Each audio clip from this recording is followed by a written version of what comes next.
یا اپنے آپ کو کہیں کسی اور سے بہتر سمجھنے لگنا، یہ بھی تہجد کا طریقہ یا تہجد گزار کا طریقہ نہیں، کیونکہ تہجد کا بنیادی مقصد کیا ہے؟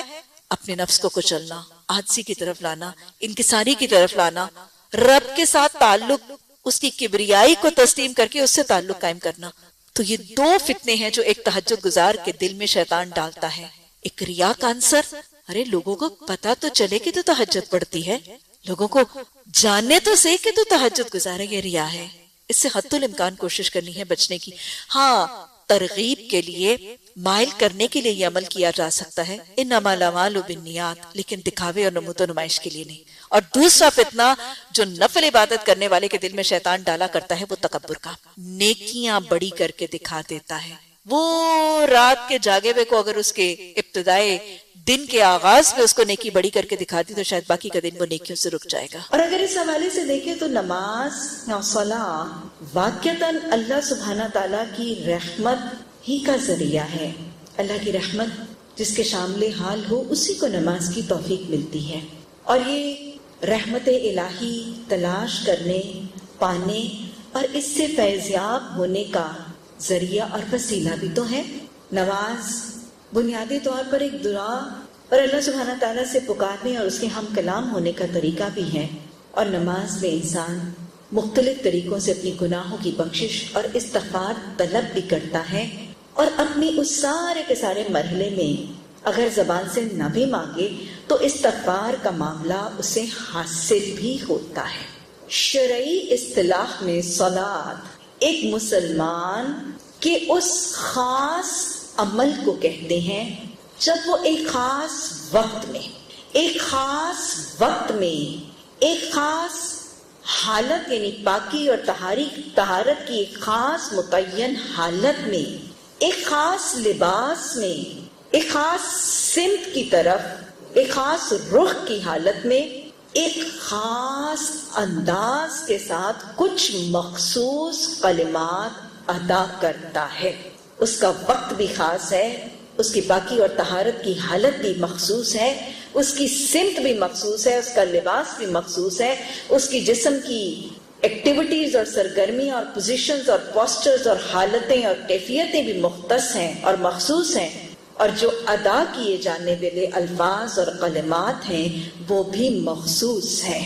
اس ساری کے سارے مخصوص حالت اور مخصوص طریقے میں جو وہ عبادت کرتا ہے، پورے دل کے اخلاص کے ساتھ خالصتاً اپنے رب کی رضا کے لیے یہ معاملات اپناتا ہے، یہ ہے نماز کی حالت شرعی اصطلاح میں۔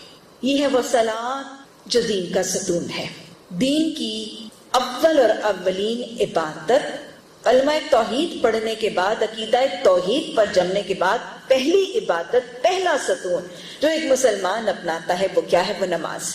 کلمہ توحید پڑھنے کے بعد فوری جو اذان ہوتی ہے، آپ دیکھیں کہ رمضان کا مہینہ تو جب آئے گا تو روزے رکھے گا نا، اس کے مال پر ایک سال گزرے گا تو وہ زکوٰۃ دے گا نا، زندگی کے کسی مرحلے میں کلمہ پڑھنے کے بعد کسی مرحلے میں حج کرے گا، لیکن نماز کلمہ پڑھتے ساتھ جو پہلی عبادت وہ مومن کرتا ہے، وہ مسلمان کرتا ہے، وہ ہے اذان کے بعد نماز کی عبادت۔ یہ دین کا ستون ہے۔ آپ یہاں پہ بہت سے ستون اور پلرز دیکھتے ہیں، ان میں سے کسی ایک ستون کے بغیر عمارت قائم نہیں رہتی۔ کسی بھی عمارت کو قائم رکھنے کے لیے، کھڑا رکھنے کے لیے ستونوں کی ضرورت ہے، اور اگر ستون نہ ہو تو عمارت اول تو تعمیر ہی نہیں ہوتی، اور اگر تعمیر ہو بھی جائے تو پائیدار نہیں ہوتی، مضبوط نہیں ہوتی، کھڑی نہیں رہتی۔ تو گویا نماز دین کا ستون ہے۔ کلمہ پڑھنے کے بعد اگر ایک شخص دین اسلام میں داخل ہونے کے بعد مسلمان اسلام کے احکامات کے مطابق بنیاد عقیدے کی ڈال کے اگر اسلام کی عمارت تعمیر کرنا چاہے گا تو عمارت نماز کے ستون کے بغیر تعمیر نہیں ہو سکتی۔ اگر ٹوٹی پھوٹی ناقص ردی ناکارہ سی عمارت کہیں تعمیر ہو بھی گئی تو وہ دین اسلام کی عمارت ناپائیدار ہوگی، غیر مستحکم ہوگی، مضبوط نہیں ہوگی، بہت ہی کچی اور بہت ہی ناقص ہوگی۔ اگر چاہتے ہیں کہ دین مضبوط بنیادوں اور ستونوں کے اوپر اس کی عمارت تعمیر کریں اور دین کی عمارتیں میری اور میری اولادوں کی دین کی عمارت مضبوط اور مستحکم ہو جائے اور پائیدار ہو جائے ان کا دین، تو پھر ضروری کیا ہے؟ نماز کا قیام۔ اور اسی کے قیام کی حکم دیتا ہے، کیونکہ ستون کو قائم ہی کیا جائے تو عمارت کھڑی ہوتی ہے، نماز کو قائم ہی کیا جائے گا تو اسلام کی عمارت تعمیر ہوگی۔ رب اجعلنی مقیم الصلاۃ ومن ذریتی، اللہ ہمیں بھی اور ہماری ذریتوں اور نسلوں کو بھی نماز کے قیام کی توفیق عطا فرما۔ حدیث میں واضح طور پر الفاظ موجود ہیں کہ اسلام اور کفر میں صرف ترک نماز کا فرق ہے۔ اسلام اور کفر میں صرف اور صرف ترک نماز کا فرق ہے۔ مسلمان اور کافر میں صرف حد فاصل نماز ہے، ڈفرنس صرف نماز ہی کا ہے۔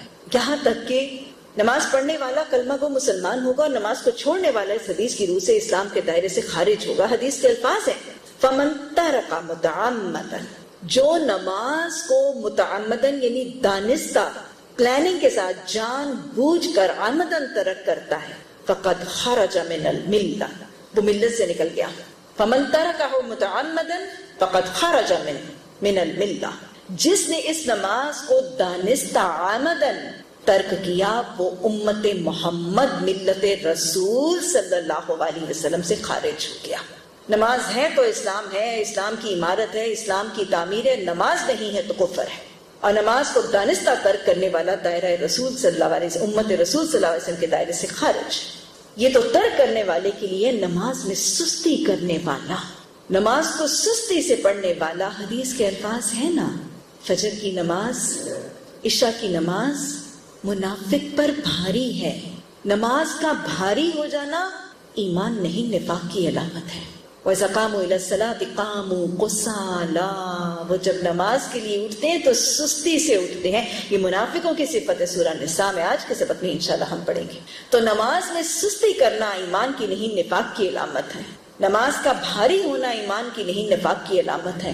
نماز کو دانستہ ٹال مٹول کر کے بھاری سمجھ کے تاخیر سے پڑھنا نفاق کی علامت ہے۔ یہ منافق کی اثر کی نماز ہے نا کہ بیٹا سورج کو تکتا رہتا ہے، جب سورج زردی میں آتا ہے تو پھر اس وقت اٹھتا ہے اور پھر نماز کم ہی پڑھتا ہے، 4 ٹھونگے مارتا ہے اور اس میں اللہ کو کم ہی یاد کرتا ہے۔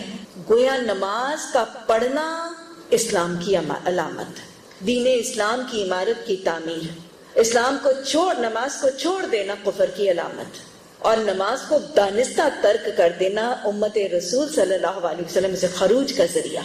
نماز پہ سستی، نماز پہ کاہلی، نماز کو مصیبت یا بوجھ سمجھ کے پڑھنا نفاق کی علامت قرآن اور حدیث سے ثابت ہے۔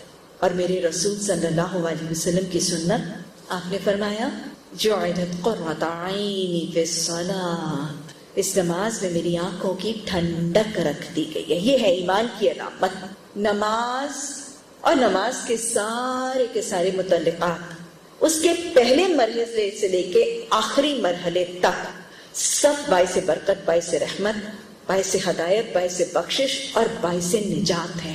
نماز کے اولین مرحلے سے لے کر نماز کے آخری مراحل تک ہر مرحلہ اپنی برکتیں اور اپنی رحمتیں دینے والا ہے۔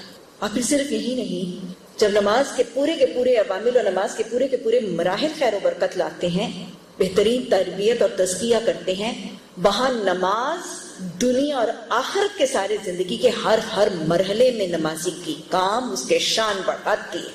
ساری کی ساری نماز بذات خود فائدہ دینے والی ہے۔ نماز کا ایک مرحلہ مفید ہے، اور یہ زندگی اور زندگی کے بعد کے ایک مراحل کے لیے یہ نماز مفید ہے۔ ہر مرحلے پر زندگی اور موت کے بعد کے سارے مرحلوں میں نماز کا ایک عنصر مفید ہوتا نظر آتا ہے۔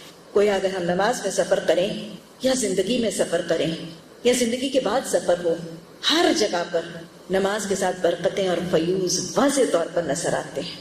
نماز کے مختلف مرحلے کیا کیا برکتیں، کیا کیا اجر، کیا کیا فیض بندے کو پہنچاتے ہیں۔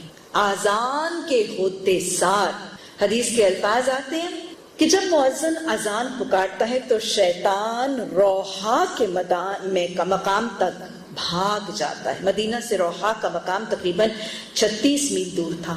جب مؤذن اذان پکارتا ہے تو شیطان روحا کے میدان تک بھاگ جاتا ہے۔ گویا شیطان سے پناہ ملنی شروع ہو جاتی ہے جو ہی مؤذن اذان پکارتا ہے۔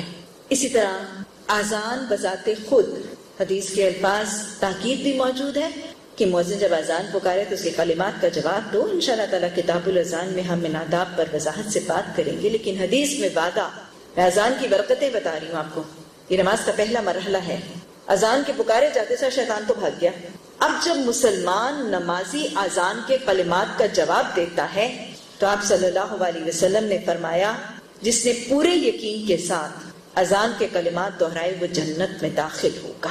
جس نے پورے یقین کے ساتھ اذان کے کلمات دہرائے، حضرت ابو ہریرہ رضی اللہ تعالیٰ عنہ کی روایت سے یہ حدیث ہے، جس نے پورے یقین کے ساتھ اذان کے کلمات دہرائے وہ جنت میں داخل ہوگا. اسی طرح حضرت سعد رضی اللہ تعالیٰ عنہ کی روایت سے حدیث کے الفاظ ہیں کہ جس نے مؤذن کے کلمات سن کر دہرائے اور پھر دعا کی رضیت باللہ ربا وبمحمد رسولا وبالاسلام دینا، یہ اس کے گناہوں کی بخشش کا ذریعہ ہوگا. اسی طرح حدیث میں حضرت جابر بن عبداللہ رضی اللہ تعالیٰ عنہ کی روایت سے حدیث کے الفاظ ہیں کہ آپ صلی اللہ علیہ وسلم نے وعدہ فرمایا جس نے مؤذن کے کلمات کو دہرایا اور اذان کی تکمیل پر مجھ پر درود بھیجا اور میرے لیے وسیلے اور مقام محمود کی دعا کی تو قیامت کے دن اس کے لیے میری شفاعت واجب ہو گئی. شفاعتی یوم القیامہ، لہو شفاعتی یوم القیامہ. اذان کے کلمات کا جواب دیا، درود بھیجا اور محمد صلی اللہ علیہ وسلم کے لیے مقام محمود اور وسیلے کی دعا کی تو آپ صلی اللہ علیہ وسلم نے وعدہ فرمایا اس شخص کے لیے میری شفاعت قیامت کے دن واجب ہو گئی. اسی طرح ہمیں یہ پتہ چلتا ہے کہ اذان کے بعد دعائیں قبول ہوتی ہیں. حضرت سہل بن سعد رضی اللہ تعالیٰ عنہ کی روایت سے حدیث کے الفاظ، ترمذی میں حدیث کے الفاظ آتے ہیں کہ دو اوقات کی دعائیں رد نہیں ہوتی، اذان کے بعد اور بارش کے برستے وقت. باران رحمت ہے نا بارش کے برستے وقت اور اذان کے بعد.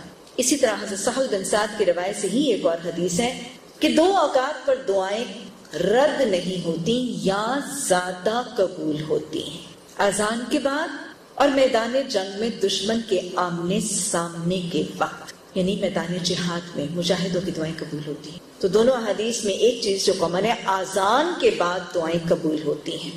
اسی طرح حضرت انس بن مالک رضی اللہ تعالیٰ عنہ کی روایت سے حدیث کے الفاظ ہیں اذان اور اقامت کے درمیان کی جانے والی دعا رد نہیں ہوتی.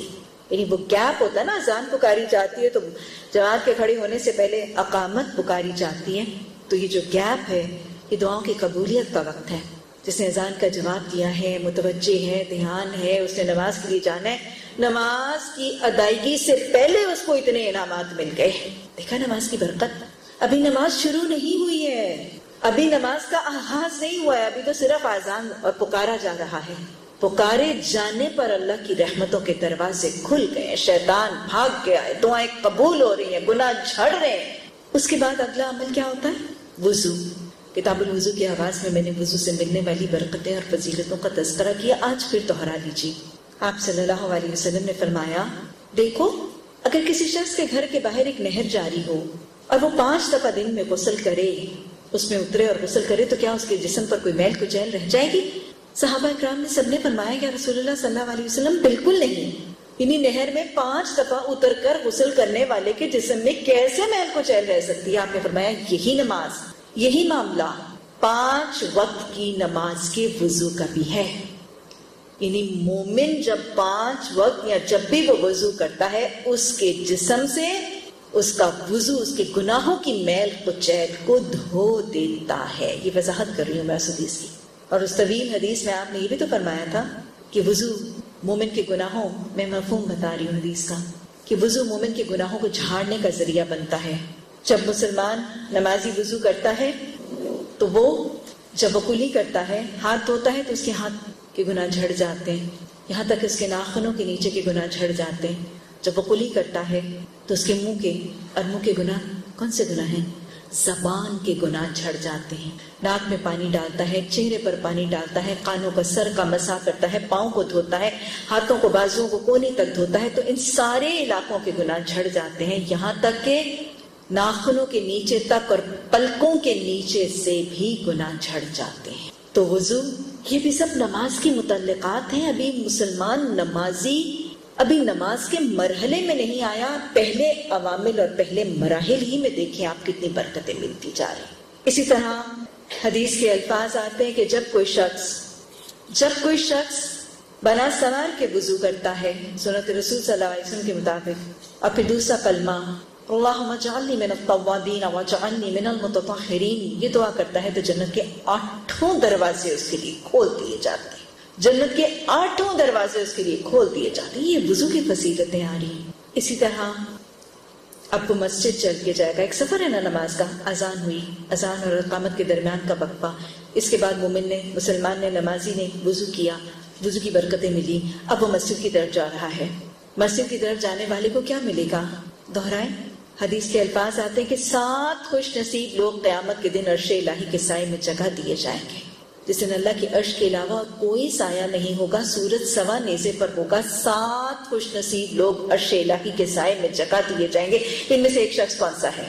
جس کا دل مسجد سے جڑا ہے، جس کا دل مسجد سے جڑا ہے. اب جب وہ مسجد کی طرف جا رہا ہے، مسجد کا انتظار کرنے والا، مسجد کی آرزو تمنا کرنے والا، مسجد کے ساتھ اپنے ٹائم ٹیبل کو روٹیٹ اور سرکولیٹ اور آلٹرنیٹ کرنے والا عرش الہی کے سائے میں جگہ دیا جائے گا. پھر حدیث میں آتا ہے، انشاءاللہ کتاب الصلاۃ میں ہم یہ حدیثیں پڑھیں گے وضاحت سے. آج تو میں آپ کو خلاصہ بتا رہی ہوں نا کہ جب ایک نمازی مسجد کی طرف چل کے جاتا ہے، آج ہی آپ نے ترجمہ پڑھا اس حدیث کا کہ جب ما خطو من خطوۃ، جب وہ کوئی ایک قدم اٹھاتا ہے تو اللہ سبحانہ تعالیٰ اس کے درجے بلند کرتے جاتے ہیں. مسجد کی طرف چل کے جانے والے کے لیے ہر قدم پر 10 نیکیاں اور گناہوں کی بخشش اور درجات کی بلندی کا وعدہ موجود ہے.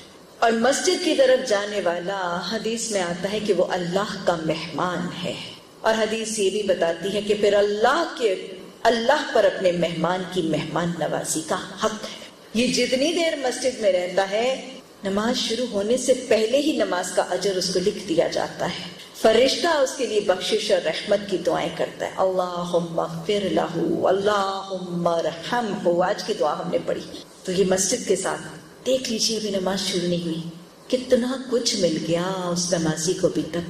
پھر جب وہ نماز شروع کر لیتا ہے، وہ نمازی تکبیر پکارتا ہے، ہاتھ باندھ لیتا ہے. نماز کیا ہے؟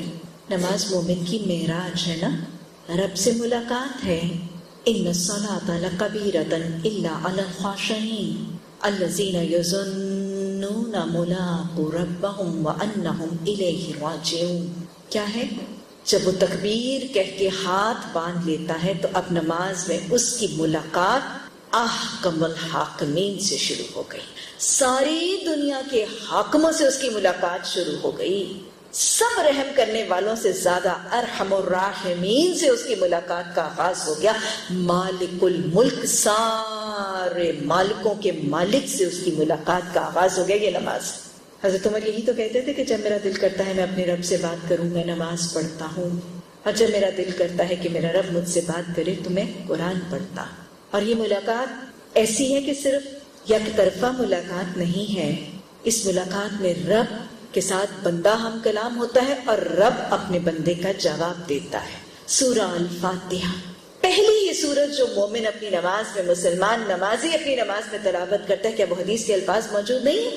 اب صلی اللہ علیہ وسلم نے فرمایا، اللہ سبحانہ تعالیٰ فرماتے ہیں، حدیث قدسی کے الفاظ ہیں، اللہ سبحانہ تعالیٰ فرماتے ہیں کہ میں نے نماز کو اپنے اور اپنے بندے کے درمیان آدھا آدھا تقسیم کر دیا ہے. آدھی میرے لیے، آدھی میرے بندے کے لیے. میں نے نماز کو اپنے اور اپنے بندے کے درمیان آدھا آدھا تقسیم کر دیا ہے، آدھی میرے لیے، آدھی میرے بندے کے لیے. اور یہاں پر نماز سے مراد سورہ فاتحہ ہے، کیونکہ سورہ فاتحہ سورہ الصلاۃ ہے. اس کے بغیر نماز مکمل نہیں ہوتی نا. اللہ سبحانہ تعالیٰ اس حدیث میں فرماتے ہیں کہ جب بندہ کہتا ہے الحمدللہ رب العالمین، تو اللہ سبحانہ، یہ ملاقات ہے، بندہ اللہ سے بات کر رہا ہے، اللہ بندے کا جواب دے رہا ہے. جب بندہ کہتا ہے الحمدللہ رب العالمین، تو اللہ سبحانہ تعالیٰ فرماتے ہیں میرے بندے نے میری حمد و ثنا کی، میری تعریف کی، میری حمد بیان کی. جب بندہ کہتا ہے الرحمن الرحیم مالک یوم الدین، تو اللہ سبحانہ تعالیٰ فرماتے ہیں میرے بندے نے میری پاکی اور بڑائی بیان کی. پھر بندہ کہتا ہے ایاک نعبد و ایاک نستعین، تو اللہ سبحانہ تعالیٰ کہتے ہیں یہ میرے اور میرے بندے کے درمیان مشترک ہے. اور پھر اللہ سبحانہ تعالیٰ فرما دیتے ہیں کہ اس کے بعد میرے بندے کے لیے وہ ہے جو وہ مانگے گا.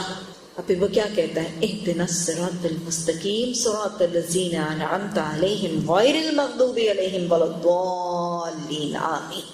تو لہٰذا نماز تکبیر کے ہاتھ اٹھنے کے بعد رب سے ملاقات ہے، مومن کی معراج ہے، رب بندے سے اور بندہ رب سے ہم کلام ہوتا ہے، اپنی دعائیں بیان کرتا ہے، اس کی رحمتیں سمیٹنے کی کوشش کرتا ہے، اس کے آگے حاجت روائی کرتا ہے اور استغفار طلب کرتا ہے۔ اقیم الصلاۃ للذکر، ذکر کی بہترین شکل نماز ہے۔ نماز صرف رب سے ملاقات نہیں، رب سے قرب کا ذریعہ ہے، کیونکہ حدیث کے الفاظ آتے ہیں۔ حدیث قدسی میں اللہ سبحانہ تعالیٰ فرماتے ہیں کہ میرے بندے کے لب جب میرے ذکر میں ہلتے ہیں اس وقت میں اپنے بندے کے قریب ترین ہوتا ہوں۔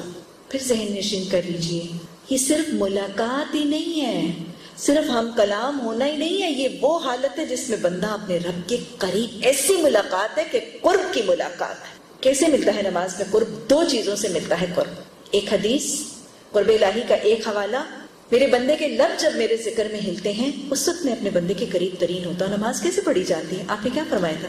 اتنی آواز سے پڑھو کہ لب حرکت کریں، زبان حرکت کریں، اور ہلکی سی آواز جو اپنے کانوں میں جائے۔ تو لہٰذا یہ ذکر الہی، یہ قرآن کی تلاوت، اللہ کی تسبیحات، رکوع میں، سجود میں، قیام میں، یہ سب قرب الہی کا ذریعہ بنتی ہے۔ بندے کی رب سے ملاقات بھی ہے، اور ایسی ملاقات ہے جس میں بندہ اپنے رب کے قریب بھی ہے اور رب بھی اس سے قریب ہے۔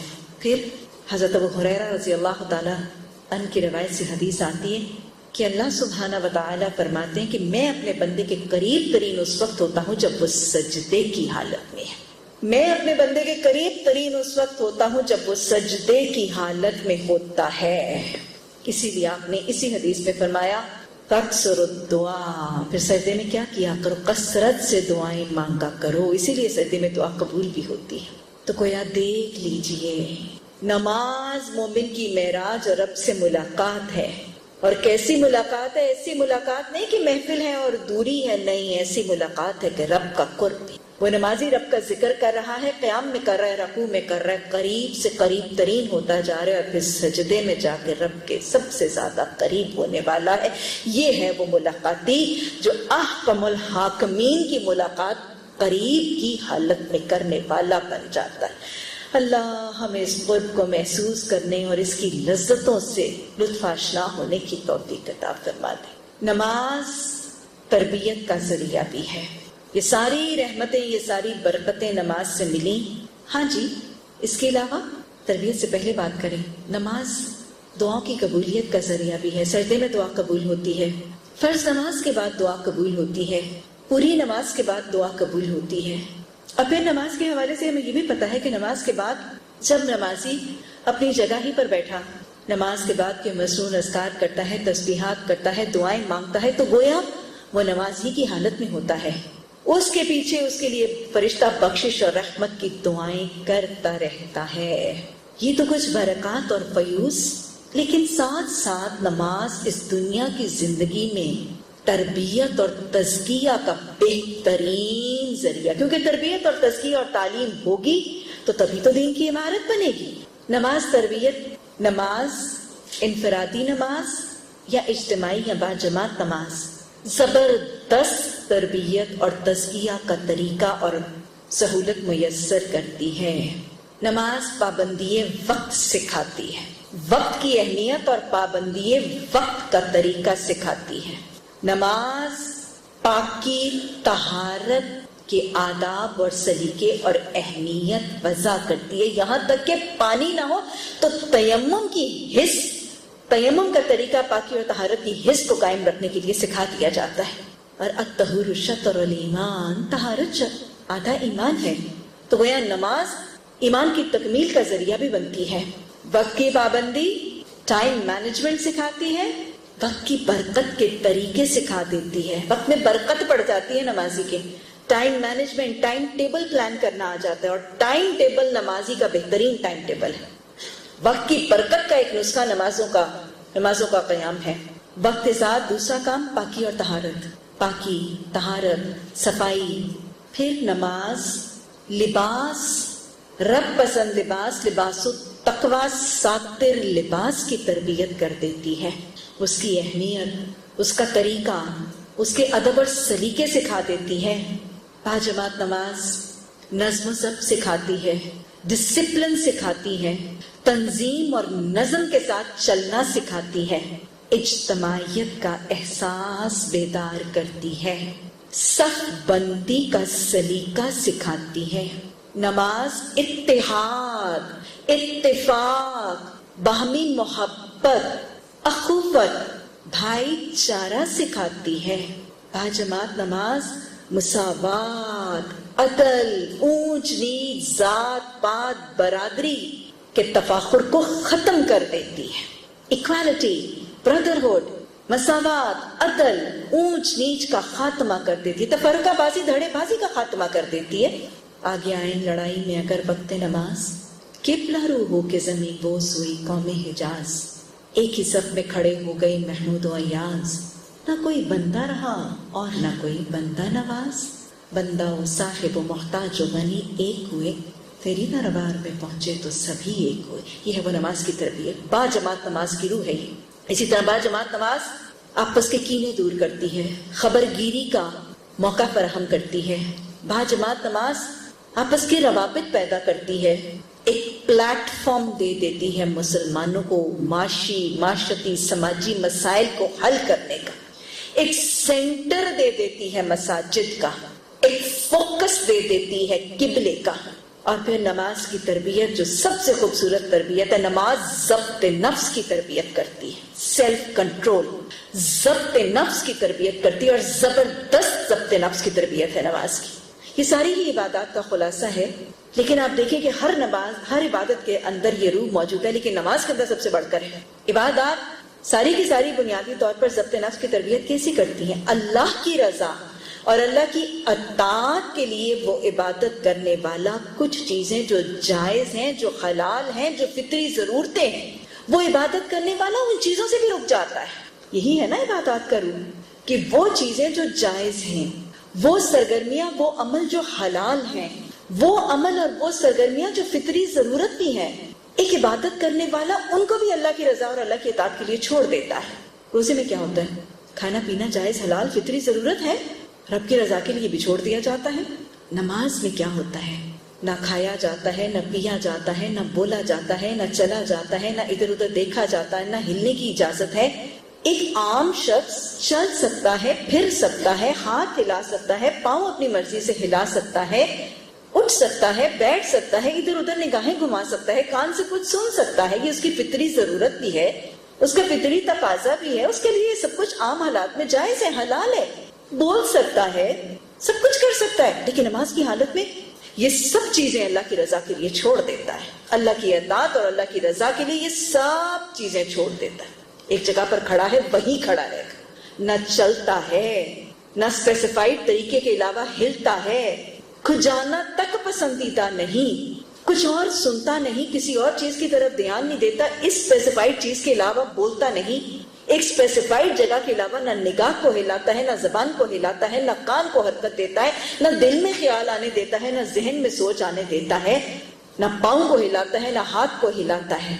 یہ ہے وہ زبردست سیلف کنٹرول جو نماز سکھاتی ہے، سب کی اطاعت کے لیے، اس کے حکم کو ماننے کے لیے، اس کی فرما برداری کے لیے، اس کی عبادت کے لیے اور اس کی رضا حاصل کرنے کے لیے، ساری جائز چیزیں، ساری حلال چیزیں جو اس کی فطری جسمانی ضرورتیں بھی ہیں، وہ سب اللہ کی رضا کے لیے چھوڑ دیتا ہے۔ یہ ہے وہ نماز کی تربیت۔ 5 دفعہ یہ مسلمان سپاہی اپنے حاکم کی رضا کے لیے یہ معاملہ کرتا ہے، یہ تربیت ہے ضبط نفس کی۔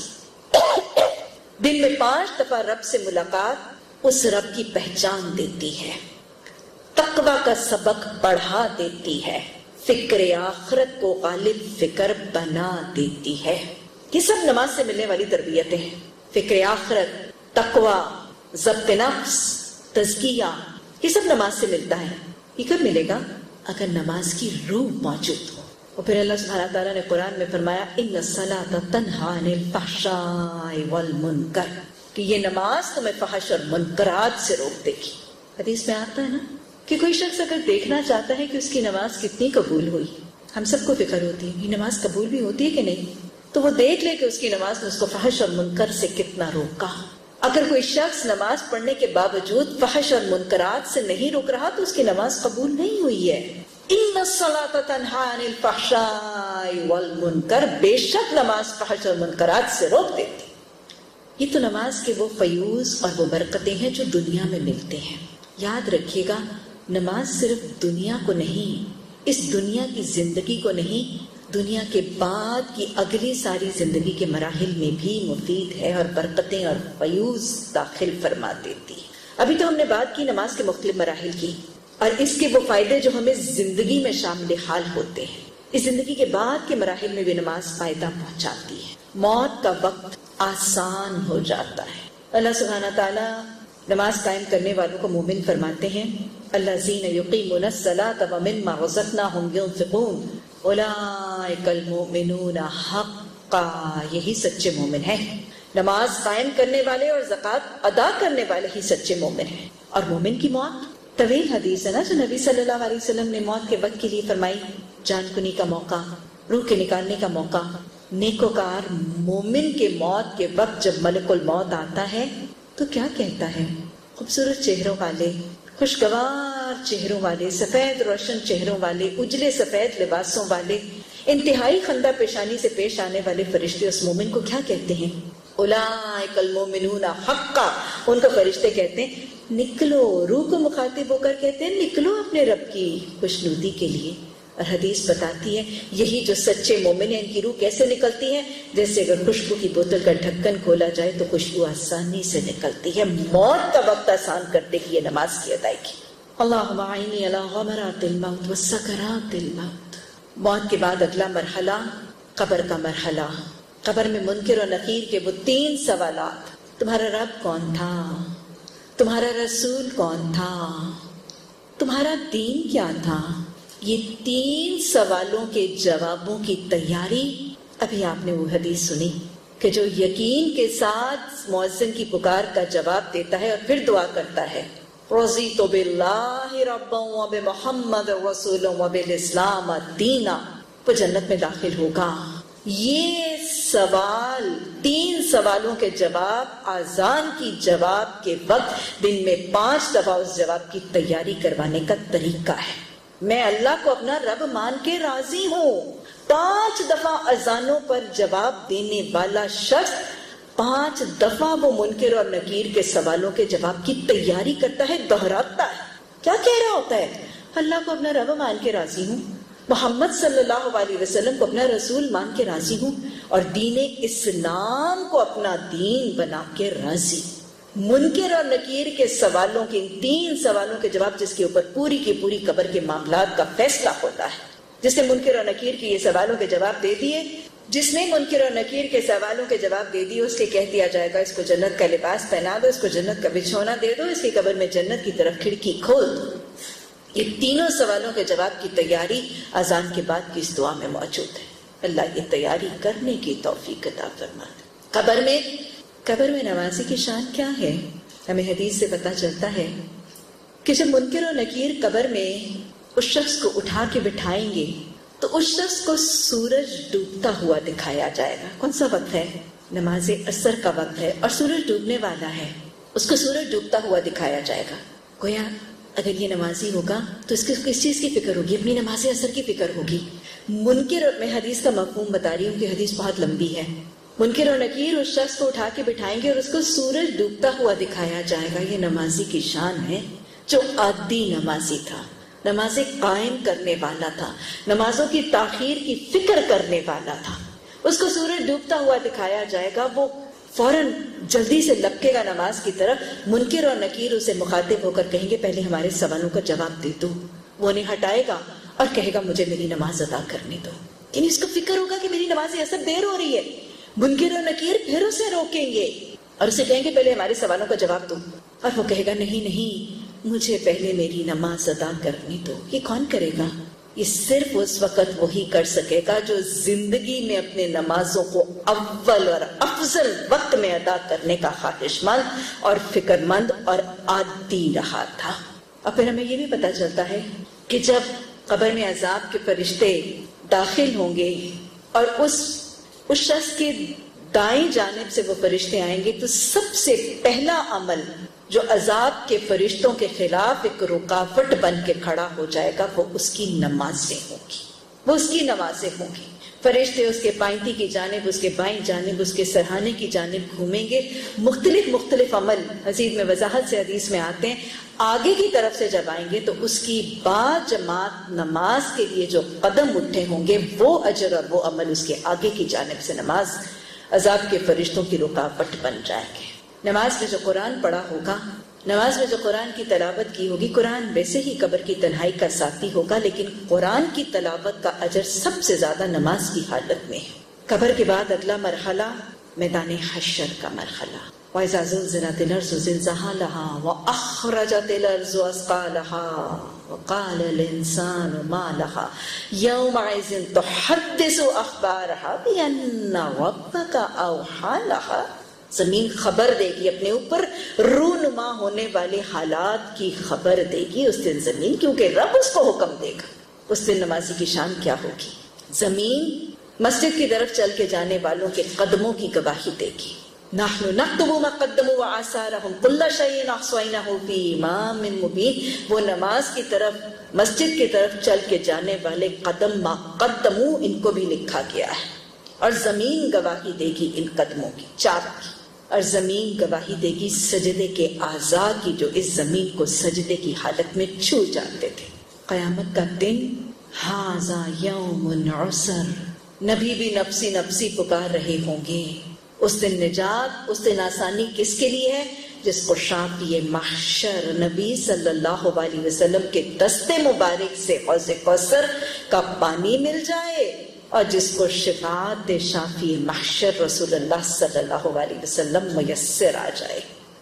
بخشش اور نجات اور آسانی اسی کی ہوگی۔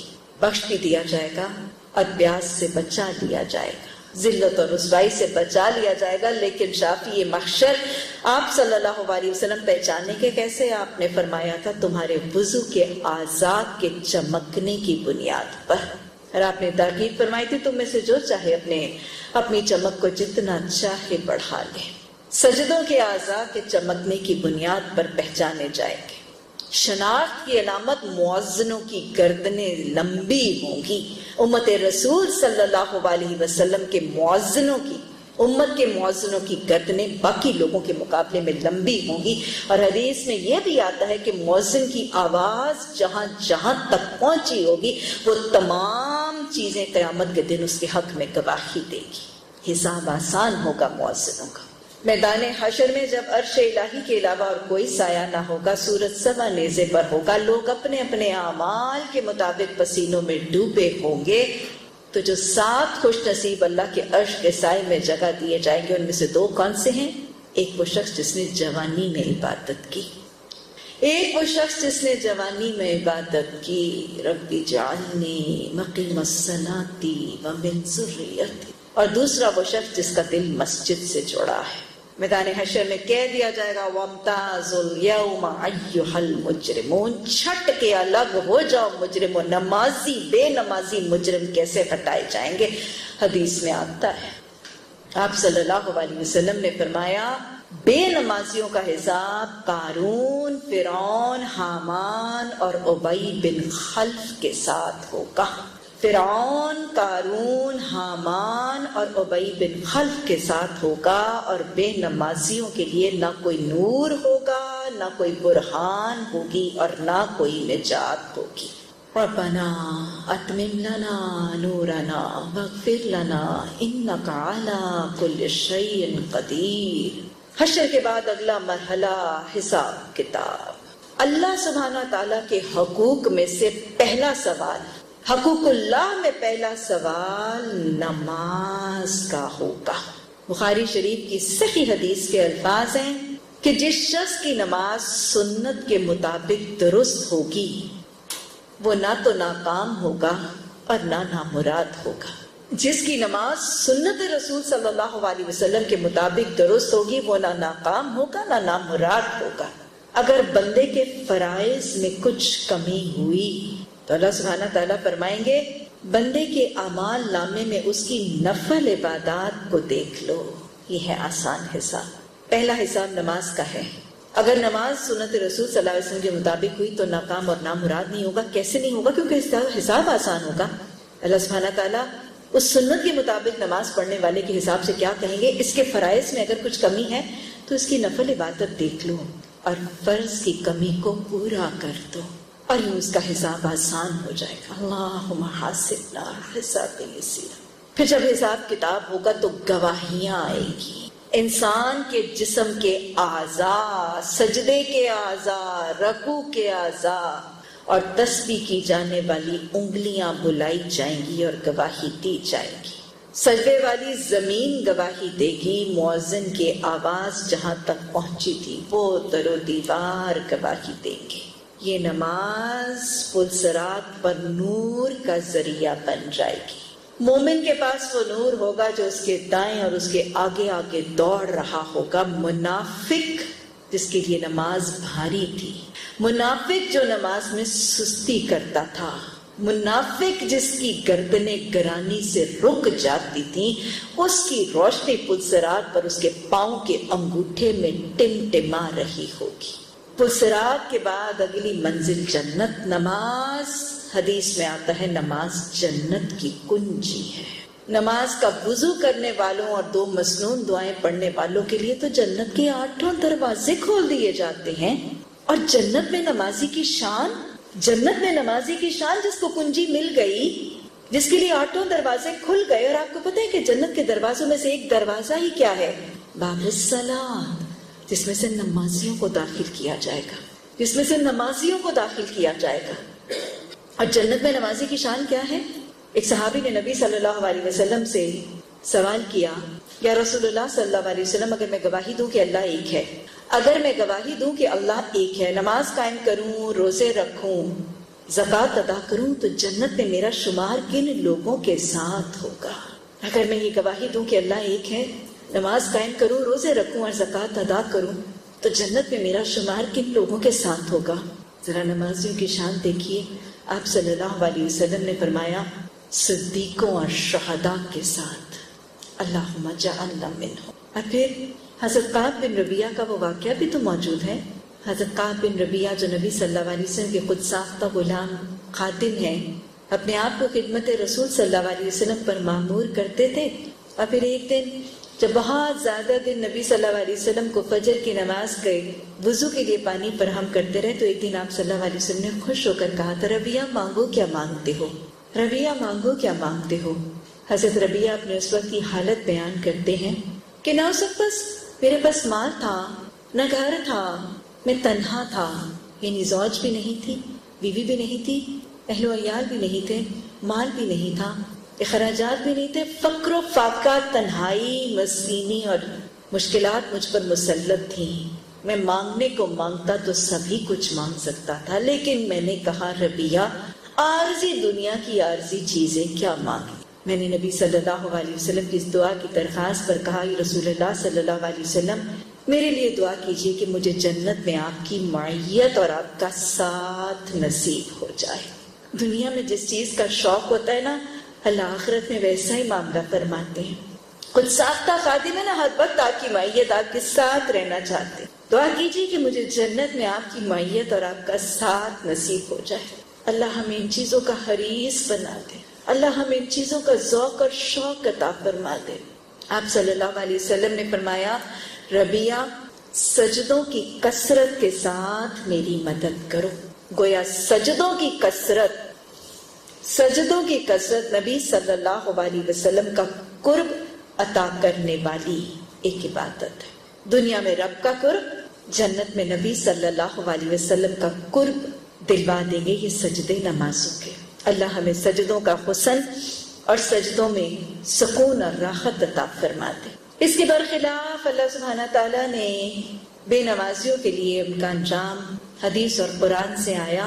قرآن میں آتا ہے فوائل للمصلین، ویل ہے، ہلاکت ہے، تباہی ہے، بربادی ہے، جہنم کا سب سے نچلا گڑھا ہے. کن لوگوں کے لیے؟ کچھ نمازیوں کے لیے. الذین ھم یراؤن، نماز میں دکھاوا کرنے والے. نماز میں دکھاوا کرنے والے، یہ وہی دکھاوا ہے جس کو آپ نے شرک کہہ دیا. دکھاوے کی نماز کو آپ نے شرک کہہ دیا. اور دکھاوے کی نماز کیا ہے؟ آپ نے فرمایا کہ کوئی شخص محض اپنا سجدہ یا اپنا رکوع اس لیے لمبا کر لے کہ کوئی دوسرا شخص اس کو دیکھ رہا ہے. آپ نے اس کو دجال کے فتنے سے بڑا فتنہ قرار دے دیا، دکھاوے کی نماز.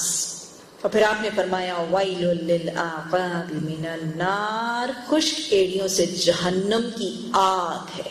یعنی اگر وضو کا ایک بال برابر علاقہ وضو کے اعضاء میں سے خشک رہ گیا تو اس کے لیے بھی وائل کی. جہنم کے داروغہ جب جہنمی جہنم میں ڈالے جائیں گے تو وہ جہنم کے داروغہ حیرت سے پوچھیں گے کہ تم یہاں کیوں آ گئے؟ تمہارا کون سا عمل تھا کہ تم یہاں پر پہنچ گئے؟ تو جہنمی جو اپنا پہلا عمل کہیں گے لم نک مصلین، ہم نمازیں نہیں پڑھتے تھے. جہنم کے داروغہ جہنمیوں سے ان کے جہنم میں ڈالے جانے کی وجہ پوچھیں گے واٹ گاٹ یو انٹو جہنم، ارے کیا کرتے تھے کہ یہاں پہنچ گئے؟ تو جو پہلا عمل جہنمی بتائیں گے لم نک مصلین، ہم نمازی نہیں تھے. وہ عمل جو سب سے پہلے جہنم میں ڈالے نہ جانے کی وجہ بنے گی، وہ کہیں گے ہم نمازیں ترک کرتے. حضرت سمرہ بن جندب رضی اللہ تعالیٰ عنہ کی روایت سے رسول اللہ صلی اللہ علیہ وسلم کے معراج کا مشاہدہ آتا ہے کہ آپ نے شب معراج پر کچھ لوگ دیکھے تھے جن کے سر دو پتھروں کے درمیان کچلے جا رہے تھے. یہ کون سے لوگ تھے؟ یہ وہ لوگ تھے جو قرآن کو یاد کر کے بھلا دیتے ہیں. استغفر اللہ. اللہ حفظ میں اضافہ فرما، اور جو یاد ہے اللہ اس کی حفاظت اور اس کو قائم رکھنے کی توفیق عطا فرما. جو قرآن کو یاد کر کے بھلا دیتے ہیں، اور دوسرے وہ جو عشاء کی نماز پڑھے بغیر سو جاتے ہیں، یعنی عشاء کو ترک کرنا یہ سزا ہے.